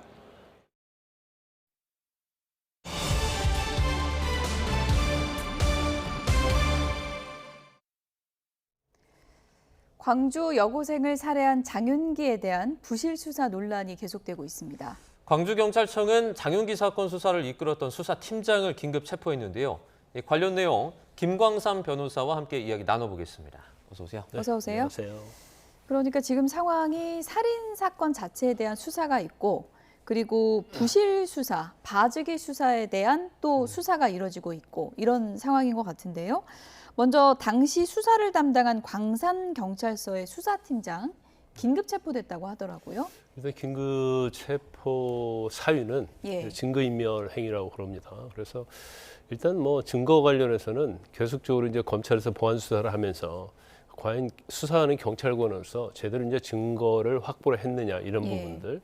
또 이제 증거 인멸과 관련해서는 또 장윤기의 아버지하고 계속 통화하면서 증거 인멸을 할 수 있는 어떤 여지를 주었느냐. 그래서 아마 이제 첫 번째는 증거 인멸과 관련된 부분이 될 거고요. 예. 또 이 과정에서 어떤 수사의 어떤 기밀 자체를 유출을 한 걸로 보여요. 그러니까 전화 통화도 한 수십 번 했다고 하니까 네. 그러면 결과적으로 이제 증거인멸 행위하고 그다음에 수사기밀 유출, 이제 법률적으로는 공무상 비밀 누설이라고 합니다. 예. 아마 이 두 가지 혐의로 체포해서 계속 수사를 할 가능성이 크다 이렇게 봅니다. 장윤기 부친이 그러니까 경찰 간부고 같이 일한 적이 있던 거죠? 그렇죠. 이제 경감이라고 그래요. 그래서 이제 수사 자체를 광주 광산경찰서에서 했는데 네. 아마 이전에 거기에서 같이 일을 했다고 하니까 같은 경찰서에서 일하고 또 이제 경감이라는 직이기 때문에 그래도 뭐 비교적 어떤 지위 자체는 이제 지휘 통솔하는 그런 예. 직위에 있지 않았겠습니까? 그러면 사실 이제 수사팀하고는 굉장히 또 막역할 가능성이 커요. 이제 그러다 보니까 뭘 부탁을 한다랄지 아니 부탁하지 않았다 하더라도 장윤기의 아버지이기 때문에 그 과정에서 여러 가지 수사 기밀을 알려준다랄지 또 영장 청구하게 되는 것도 알려주고 또 증거와 관련된 여러 부분들 또 이 범죄 자체를 그냥 살인으로 적용을 하느냐 예. 아니면 강간 목적으로 살인의 어떤 적용을 해서 형량이 엄청 크잖아요. 이런 부분에 있어서도 뭐 상의를 한다든지 아니면 어떤 걸 알려줬을 가능성이 좀 크지 않나 그렇게 우리가 추론할 수 있죠. 예. 광주경찰청은 지금 뭐 검찰에 원래 보내야 했던 그 증거물들이 누락된 그 과정에서 고의성이 있는지 확인하기 위한 수사다 이렇게 설명을 했는데 이 고의성을 어떻게 잘 측정할 수가 있나요? 일단 뭐 경찰은 검찰이 이제 보안 수사를 해서 여러 가지 이제 증거를 확보하니까 뭐 할 일 다 했다 이제 이런 취지로 얘기를 했었죠. 네네. 그런데 이제 증거에 관련해서도 여러 가지 문제가 있었는데 이 사건 자체를 지금 처음에 수사를 할 때 좀 잘못 단추를 끼운 것 같아요. 일단 장윤기 자체는 이제 우발적 범행인 것처럼 살인에 있어서 우발적 범행. 그래서 이채원 양을 납치하는 데 있어서 그냥 단순한 살인으로 이 사건을 갖다 본 거죠. 그러다 보니까 그 이후에 이제 검찰이 압수수색하고 보안 수사를 하면서 여러 가지 밝혀진 걸 보면 이제 성적인 목적, 성폭행 목적으로 살인을 하려는 의도였다. 이런 것들이 굉장히 많은 증거들이 사실은 그 당시 다 존재했다는 거죠. 네. 근데 그런 부분에 대해서는 확보하지 않고 단순히 장윤기의 진술에 의존해서 또 아마 이게 강간 목적 살인이라고 생각을 했을 수도 있는데 오히려 봐주기 위해서 예. 단순한 살인으로 이걸 어떻게 보면 적용을 하고 수사를 하고 또 만약에 강간 목적 살인으로 가려면 거기에 따른 증거들이 있어야 하는데 이런 증거들을 제대로 확보를 안 했다 이렇게 볼 수 있는 그런 상황이 계속적으로 나타나고 있거든요. 예. 그러니까 뭐 결과적으로 봐주기 수사가 아니냐 또 뭐 기밀 유출하고 또 증거도 일부러 확보하지 않은 것이 아니냐 이런 말이 나오고 있는 거죠. 예. 많은 분들이 이제 범죄자의 부친이 수사 상황을 보고받고 있었다, 뭐 공유했다 이 부분에 대해서 경악할 수밖에 없는 그런 상황이고 정보를 단순히 그냥 흘린 건지 아니면 증거인멸에 정말 적극적으로 협조했는지 이 부분도 앞으로 들여다보게 될 텐데 만약에 처벌이 이뤄진다면 어떤 처벌이 이뤄질 수 있는 거예요? 제가 아까 말씀드린 것처럼 이제 증거인멸의 기회를 예. 장윤규 아버지에 줬느냐. 그러면 사실은 그것은 서로 협의해서 이루어졌다고 하면 증거인멸죄가 될 수도 있는 거죠. 증거인멸죄. 예. 그리고 두 번째는 계속적으로 수사 관련된 사항을 이제 수십 번의 통화를 했다는 거잖아요. 예. 알려주면 이제 형사적으로는 공무상 비밀 누설죄가 되는 거예요. 그렇군요. 그런데 지금 이게 고의적이냐 아니냐 측면에서 상당히 고의성이 있는 것이 아니라는 그런 생각이 드는 경우가 예. 많이 있죠. 지금 이제 첫 번째는 이제 SUV 차량을 이용해서 이제 피해자를 납치하려고 했던 거잖아요. 예. 그런데 SUV 차량 안에 혈흔도 있었고 예. 그 안에 SD 메모리 카드 있었거든요. 그렇죠. 근데 그런 걸 차량을 압수수색하고도 확보를 안 했단 말이에요. 체포 다음 날 넘겨줬다 그러더라고요. 그렇죠. 부친에게. 예. 그리고 차량은 다음 날 부친에게 넘겨줬어요. 예. 그래놓고 이제 사후 보고서만 하나 작성했다는 거 아닙니까? 그런데 항상 살해를 하려고 할 때는 동기가 있는 거거든요. 그러면 살해를 할 때 그냥 지나가는 여고생을 그냥 살해한다고 한다는 것은 동기에 있어서 우리가 납득이 되지 않죠. 그렇죠. 더군다나 지금 드러나는 것이 SUV 차량에 뒷문이 열어놨다는 거 아닙니까? 뒷문이 열어놨다는 것은 차량에 납치를 하려는 거고 납치에 이제 어떤 행위를 하려고 한 것이냐 이제 이런 것들을 살펴봐야 한단 말이에요. 그런데 아까 말씀드린 것처럼 SUV 차량에서 메모리 카드가 발견이 됐는데 그 안에 이제 여러 가지 지인과의 대화 이런 게 있는데 거기 보면 뭐 내 앞에 나타나는 여자 가만두지 않겠다랄지 그다음에 또 다른 지인과 어떤 대화랄지 그다음에 집에 있었던 리얼돌 그러니까 어떤 성적 목적으로 가지고 노는 그런 인형 예. 인형의 흉기로 목과 가슴 같은데 굉장히 난자를 해놨다는 거 아닙니까? 그러면 성적인 측면에 있어서 어떤 의도성이 있다 이렇게 볼 예. 수가 있어요. 그래서 이거 자체가 단순한 살인으로 적용을 하든 강간 목적 살인을 하든 그게 굉장히 중요한 증거거든요. 근데 그걸 장윤기 아버지한테 아들의 자취방 주소 알려주고 여기에 끝난 게 아니에요. 비밀번호까지 현관 비밀번호까지 알려줬다는 거 아닙니까?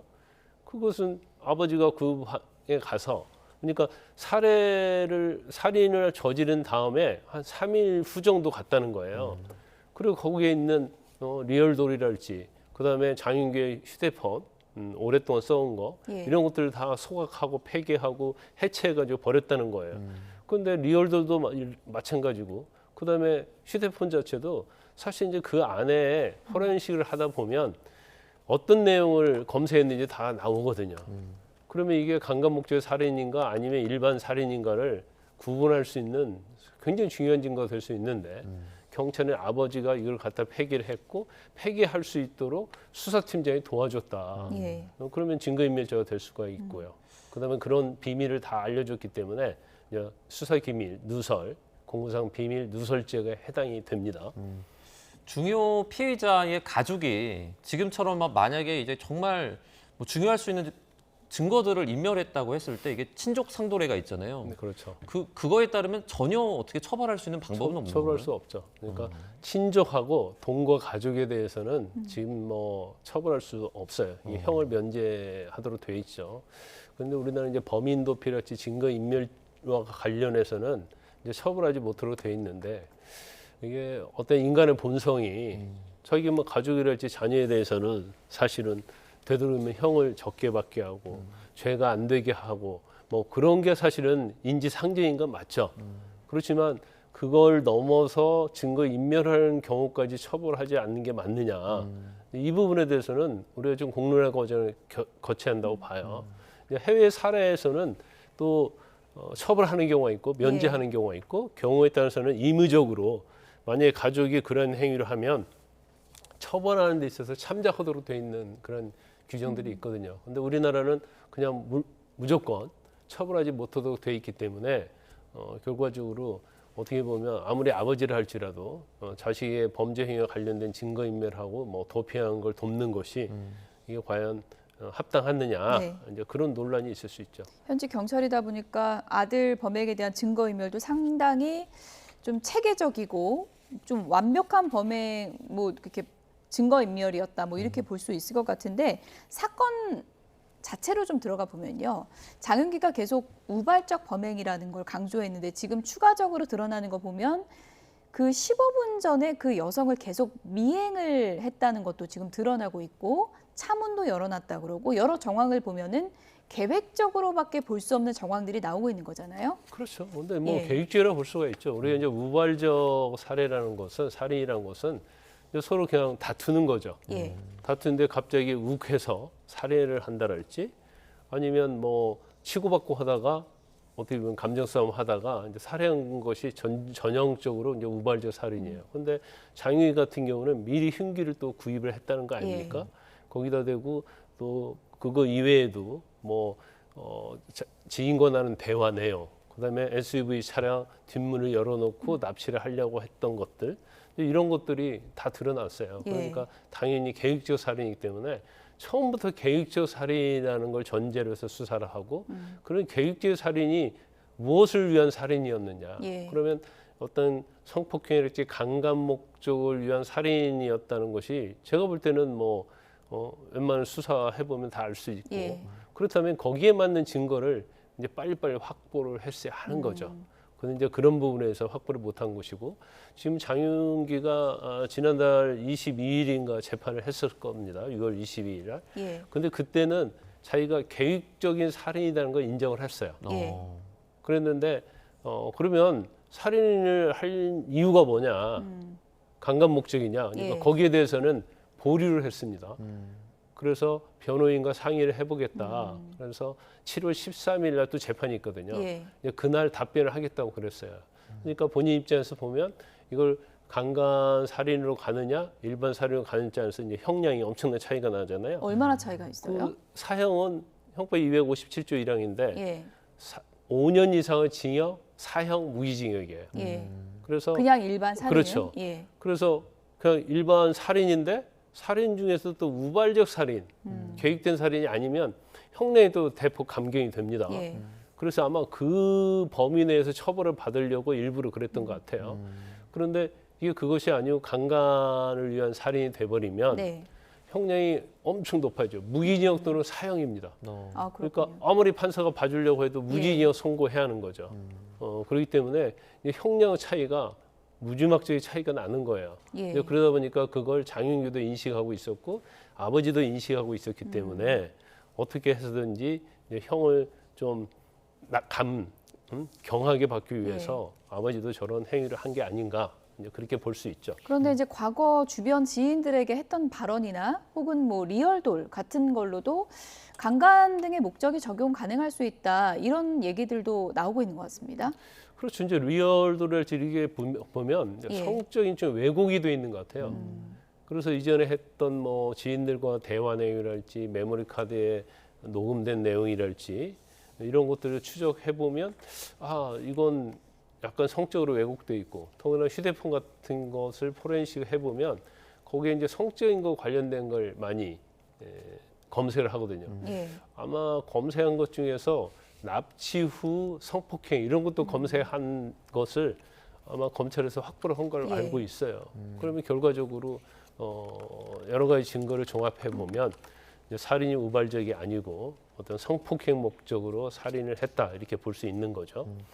장윤기가 이제 뭐 지금 뭐 전해지기로는 반성문도 쓰지 않고 뭐 자격증 따가지고 나중에 뭐 써먹겠다 이런 얘기를 한다라는 얘기가 나오고 있는데 만약에 그 무기징역 이상 형량을 살지 않으면은 다시 이런 경우에 나와서 재범을 일으킬 확률도 저희가 뭐 있다고 봐야 되는 거잖아요. 제가 볼 때는 장윤기 같은 경우는 재범의 위험성이 상당히 있어요. 그러니까 이 사건 자체만 있는 게 아니고 또 같이 근무했던 그런 장소에 이제 베트남 여성, 20대 여성을 스토킹을 하고 또 성폭행을 했다. 이제 이것도 같이 기소가 돼 있거든요.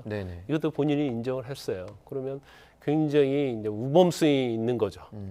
그러면 만에 하나라도 처음부터 그냥 단순 살인, 우발적 살인으로 기소가 되고 형량을 받았다고 한다면 뭐 10년, 15년 살고 나와서 또 재범의 위험성이 엄청 많은 거죠.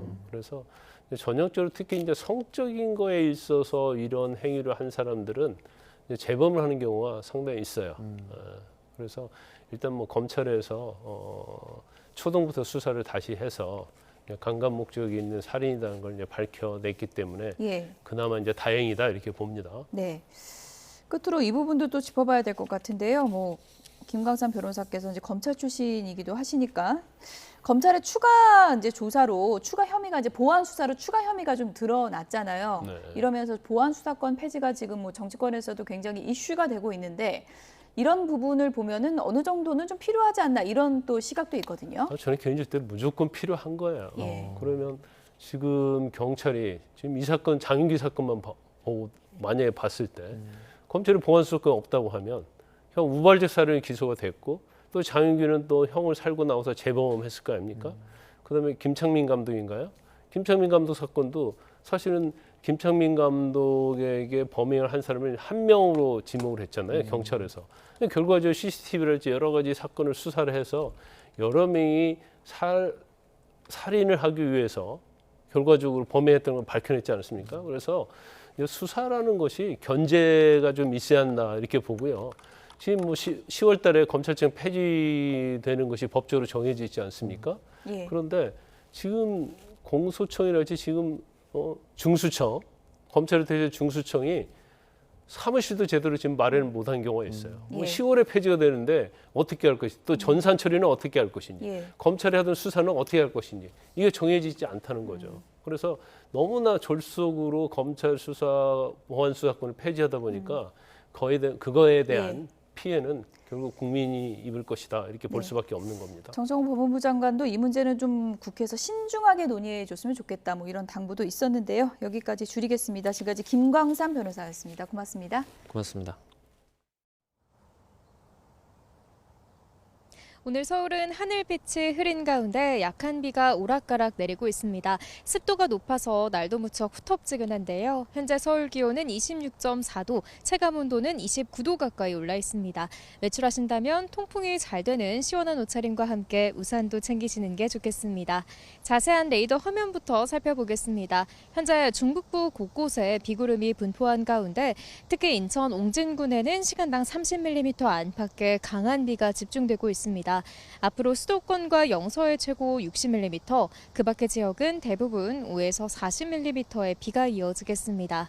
습도 높은 더위가 나타나면서 영남 곳곳으로는 다시 폭염주의보가 내려졌습니다. 오늘 서울 한낮 기온 28도, 광주 31도, 대구는 32도까지 오르겠습니다. 당분간 오락가락 비가 이어지는 가운데 수요일인 모레쯤에는 정체전선이 중부지방까지 북상하면서 중부에 호우특보 수준의 강한 비가 쏟아질 가능성이 있겠습니다. 당분간 비와 무더위가 교차하는 궂은 날씨가 이어지겠습니다. 온열 질환과 호우 피해에 모두 대비해 주시기 바랍니다. 지금까지 YTN 윤수빈입니다. 뉴스나우 오늘 순서는 여기서 마치겠습니다. 시청해주신 여러분 고맙습니다.